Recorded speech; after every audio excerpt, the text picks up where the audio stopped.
Hi, I'm Whalley, welcome to Lenscraft. In this week's video I want to look at how you can edit colour landscape photos using the Nik Collection. I'll be sharing 3 techniques that I find myself regularly using with the Nik Collection.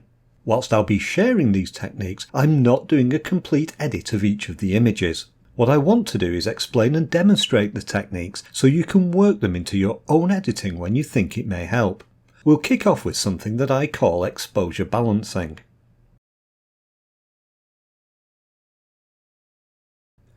A common problem when photographing landscapes is that it's difficult to balance the exposures across the entire frame. In this image, the foreground is well lit by the street light, but it makes the foreground appear too light in comparison to the dark background. Because of this, the image exposure appears unbalanced and it would benefit from balancing. There are a few tools you could use to do this in the Nik Collection, but I like to use Nik Viveza. I'll start by launching Viveza. Once Nik Viveza is open, I'm going to add a control point to select the bright area of the foreground. I can then display the mask to check the selection. What I want to do is select the lightest areas of the foreground. The mask then shows the selected areas in white. Another way I can do this is by holding down my Command key or Control key if you're using a PC whilst moving or resizing the control point. When I have the lightest areas selected, I can use the brightness slider on the control point. As I move the slider to the left, it darkens the selected area. Notice also that as I reduce the brightness, it intensifies the colour in that area. This can make colours too strong and appear unnatural, so you may want to reduce the saturation on the control point as well.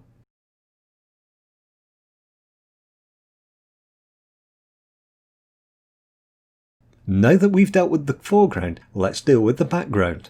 Again, I'm going to use a control point to select the dark area near to the pier. Here, I want to lighten the shadows with the brightness slider, but I could also use the shadows adjustment. The brightness slider tends to act across the entire tonal range, where the shadows slider tends to act on the shadow tones. Now it's possible that these adjustments will reduce the contrast, so if that happens, add a small amount of contrast using the contrast slider. Once I'm satisfied with the effect in one area, I can duplicate the control point to apply it to another part of the pier.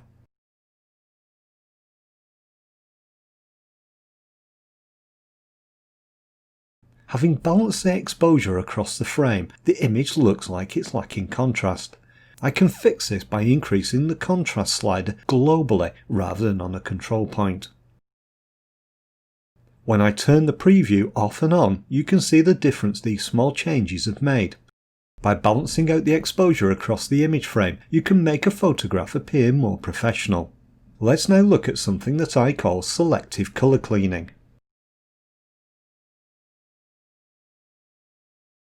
This image has a neutral white balance created by the camera and the raw converter. It's caused the clouds to lose their warmth and the grass to look just a bit too green. At the same time, the sea and sky are roughly the right colour of blue. I could have corrected this in the raw converter, but it could still be tricky to get the colours looking how you want them to. But using the Nik Collection, we can clean up the colours and apply that adjustment selectively quite easily.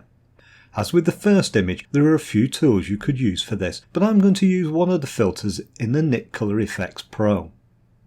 After launching Color Effects Pro, you can select the filter you need from the filter library on the left. I'll be using the Pro Contrast filter, which has a useful control called Correct Color Cast.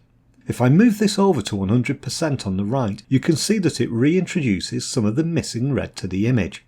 But because it's applied across the entire frame, it makes the blues appear a little bit too purple.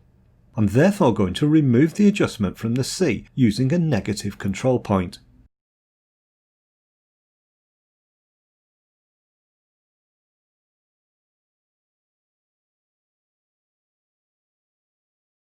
If I display the mask, you can see the areas where I've added the negative control point shown in black. This indicates there's no adjustment applied to these areas.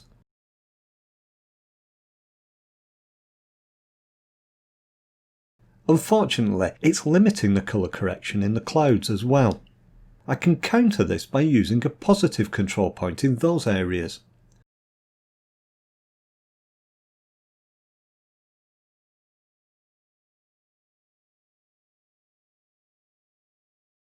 The final area I want to adjust is the blue in the sky.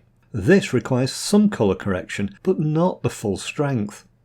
I can do this by adjusting the opacity of a control point. When I add a negative control point in the corner of the frame, I can remove the colour correction from the blue sky. I can then gradually increase the opacity setting of the control point with the slider.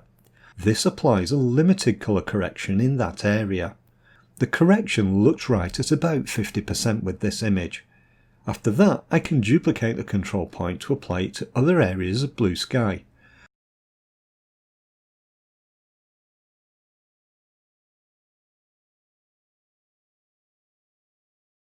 You can see the difference these changes have made when I click on the Compare button. It's subtle with this example image, but on others you might find it makes a substantial improvement. This leads on to the third tip I want to share for editing landscape photography with the Nik Collection, which is Spot Colour Enhancement.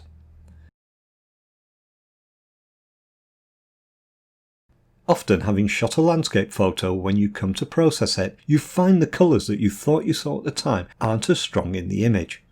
If this happens, you can try reintroducing colour manually. I'm continuing the previous image, which provides a good example of this, and I'll be using Nik Viveza to apply the adjustment. I want to reintroduce the orange colour into the clouds, which I thought was present when I took the shot. I'm going to start by using a control point to select the bright cloud on the right of the frame.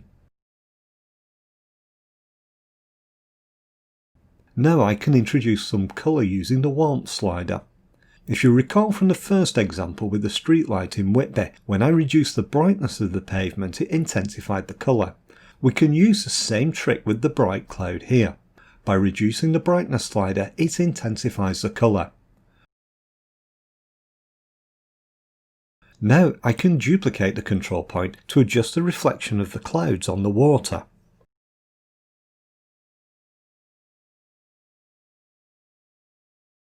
And continue to duplicate the control point to adjust the clouds and reflections on the other side of the frame.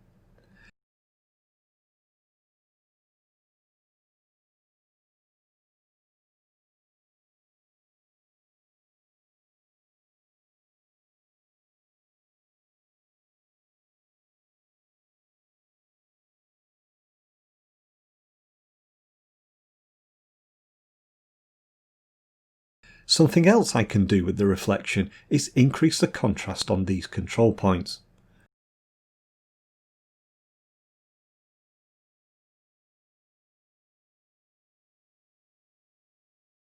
It's then a matter of working with each control point using the brightness and contrast slider, as well as the warmth slider to balance out the colours.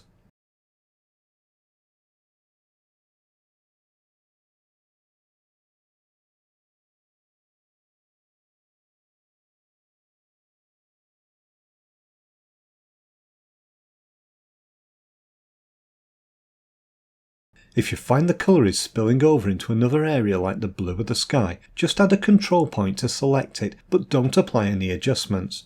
This protects the area from contamination by another control point's adjustments.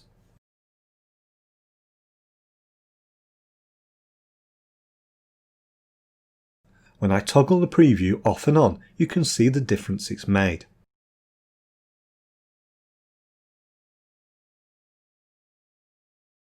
So there we have 3 techniques you can use for editing landscape photography using the Nik Collection.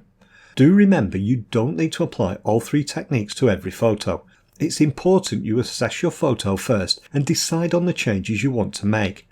I hope you found today's video helpful. If you have, please take a moment to share it and don't forget to subscribe to the channel if you haven't already. I'm Whalley, you've been watching Lenscraft. I'll see you next week for another video.